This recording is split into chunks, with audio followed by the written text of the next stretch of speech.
مومنو، جب تم آپس میں کسی میعاد معین کے لیے قرض کا معاملہ کرنے لگو تو اس کو لکھ لیا کرو، اور لکھنے والا تم میں کسی کا نقصان نہ کرے بلکہ انصاف سے لکھے۔ نیز لکھنے والا جیسا اللہ نے اسے سکھایا ہے لکھنے سے انکار بھی نہ کرے اور دستاویز لکھ دے، اور جو شخص قرض لے وہی دستاویز کا مضمون بول کر لکھوائے، اور اللہ سے کہ اس کا مالک ہے خوف کرے، اور زر قرض میں سے کچھ کم نہ لکھوائے۔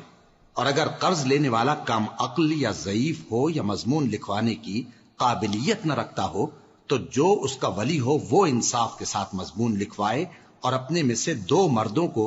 ایسے معاملے کے گواہ کر لیا کرو، اور اگر 2 مرد نہ ہوں تو 1 مرد اور 2 عورتیں جن کو تم گواہ پسند کرو کافی ہیں، کہ اگر ان میں سے ایک بھول جائے گی تو دوسری اسے یاد دلا دے گی۔ اور جب گواہ گواہی کے لیے طلب کیے جائیں تو انکار نہ کریں، اور قرض تھوڑا ہو یا بہت اس کی دستاویز کے لکھنے لکھانے میں سستی نہ کرنا۔ یہ بات اللہ کے نزدیک نہایت قرین انصاف ہے، اور شہادت کے لیے بھی یہ بہت درست طریقہ ہے۔ اس سے تم کو کسی طرح کا شک و شبہ بھی نہیں پڑے گا۔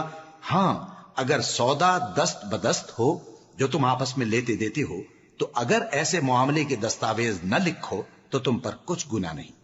اور جب خرید و فروخت کیا کرو، مثلا زمین جائیداد کی، تو بھی گواہ کر لیا کرو، اور کاتب دستاویز اور گواہ معاملہ کرنے والوں کا کسی طرح کا نقصان نہ کریں۔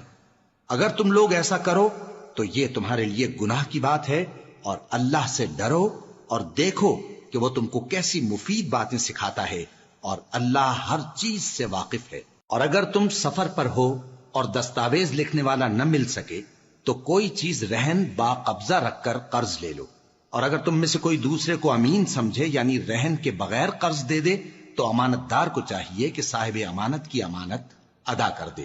اور اللہ سے جو اس کا پروردگار ہے ڈرے، اور دیکھنا شہادت کو مت چھپانا، جو اس کو چھپائے گا وہ دل کا گناہگار ہوگا۔ اور اللہ تمہارے سب کاموں سے واقف ہے، جو کچھ آسمانوں میں اور جو کچھ زمین میں ہے سب اللہ ہی کا ہے۔ تم اپنے دلوں کی بات کو ظاہر کرو گے تو اور چھپاؤ گے تو اللہ تم سے اس کا حساب لے گا،